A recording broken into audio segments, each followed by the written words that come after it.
Published first in April of 2023 in early access on Steam, Trinity Fusion is now reaching its 1.0 full release. Presented as a roguelite hack-and-slash metroidvania, the developers have worked hard these last few months to try and make Trinity Fusion a worthy contender in a market that's now become, well, quite saturated honestly.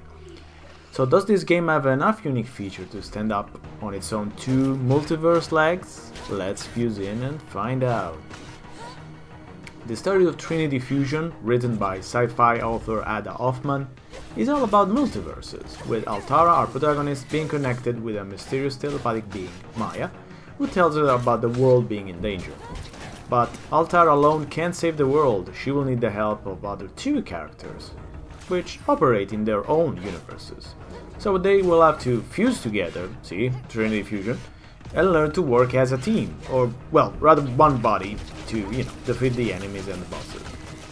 I wouldn't say the story is the biggest selling point of Trinity Fusion, mostly because the voice acting is just okay, some lines are not voiced for some reason, and the characters are not lip-synced, so they just stand there like puppets during cutscenes, so it all feels a little hollow. The main selling point of Trinity Fusion is obviously the ability to merge with the other two characters and learn how to best use their abilities. So this is actually where the metroidvania bit of gameplay comes in, as we will need some specific abilities to finish some of the levels. For example, the drone allows us to traverse tiny spaces and teleport to the other side. But it did happen a couple of times that I lacked the necessary abilities to complete a level and I found myself stuck, so I was forced to restart, but that might have been on me, so hopefully it was not a gameplay problem. After dying, we go back to the usual hub, where we can spend the tokens and everything else on new unlocks, character power-ups, and, the usual good stuff. The devs mentioned hack and slash, so indeed we will down most enemies using swords, axes, sickles, and blah blah blah. There's not a huge variety of weapons, they're all pretty standard, nothing wacky, nothing strange. There's a fair bit of added status effects such as poison, electricity, and acid though. Additionally, we have a special magic power that we can hit enemies with, and after merging with one of the other characters, we'll also usually get a gun or a rifle, unless of course we start with a gun or a rifle. But both magic and rifles need energy to function, which can be usually gained by attacking enemies or in specific recharge places. I hope Tesla is not suing. After the first run, we can go ahead and select the character we want to play with, and that will allow us to explore more of the world and see other levels. There's a good variety in the stages: factories, caves with lava, laboratories, places suspended in time.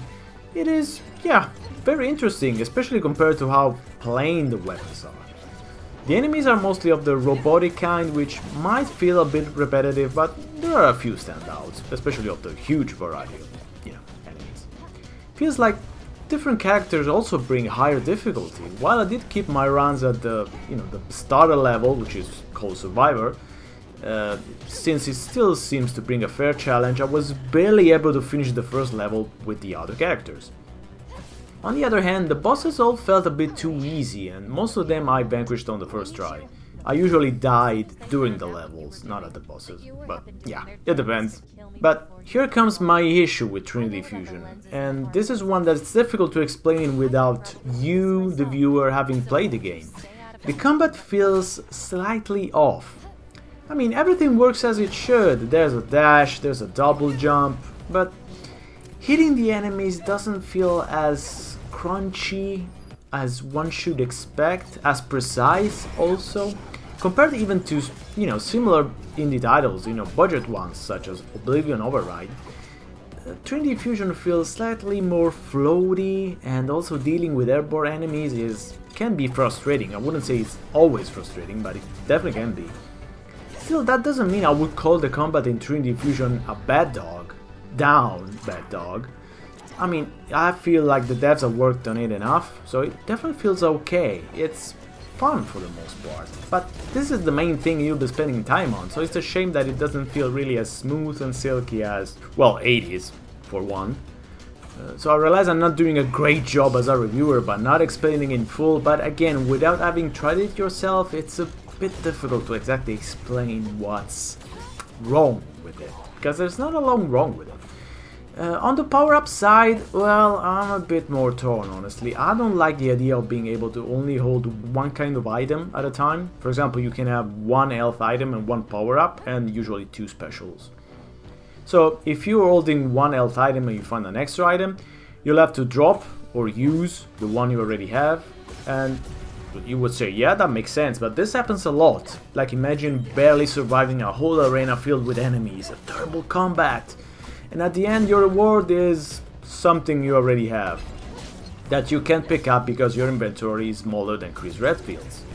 Feels like the game is not properly balanced to give you something that you're missing that you would actually want to have, especially at the end of a very long and hard combat. Again, it feels like a kind of a frustrating arbitrary limitation which could have been dealt with in a different way. For example, you could transform the power-ups in money or something else, but you can't. They're just left there, but yeah, nothing much that you can do with them. The random boons that you collect are also slightly confusing, since a lot of them are about X happens when the enemy hits you, which doesn't seem to really reward playing correctly. You can stack a lot of them, and I realize I'm getting into some complicated mechanics, and yeah, Trinity Fusion does have a lot of mechanics, and I'm not even going to stay here and try to explain them in full because we'll be here all day, and not even the game seems very interested in doing that. For example, I mentioned fusing with other characters, but you could ask me, what are you gaining or losing when you fuse with other characters? Like, what power-ups, what weapons, what happens? And it's never really made clear. Like, you know that you need to spend money to do it, but what happens, I can't really explain it because the game doesn't tell me. So this is one title I would recommend maybe going in with a guide. That will help you understand the advanced mechanics of fusion, boons and power-ups, at least after you've done, you know, like 2 or 3 runs maybe. But anyway, graphically Trinity Fusion is satisfying. While the style they went for doesn't really fit the nature of the game, I think, which perhaps does add with the combat feeling slightly off, it looks fantastic. Even on the deck, with everything, you know, usually set on low, moves smoothly, it's just a good time. In fact, if you have a deck, I would recommend playing on that. I mean, it seems almost made for the deck for some reason. But yeah, anyway, the soundtrack does some cyberpunky synths and ramps up the intensity when it's time to do so, so it's fine. It's not really memorable, but does complement the action in the right way, so yeah, it's perfectly fine. So despite my issues, which I would say are mostly personal and not really game-breaking, I think Trinity Fusion can be recommended. The full release comes with tons of content and builds to try out. There's 6 to 7 levels and a good variety of bosses and enemies, gorgeous graphics, satisfying soundtrack. Yeah, it's a good package, honestly. But I do feel like this is not really a game for everyone, as I said, I feel like there's a bit of feature creep and lots of stuff not properly explained, the story is not very interesting. Yeah, so I would reckon genre fans will definitely have a good time with it, but newcomers might walk away feeling a little bit maybe lost and confused. But still, I would say for the Romanian studio Angry Mob devs, Trinity Fusion is a win, so yeah, well done guys. So, Voxel Smash awards Trinity Fusion an 8 out of 10. This is a satisfying roguelite action game with tons of content, gorgeous graphics and a tasty soundtrack.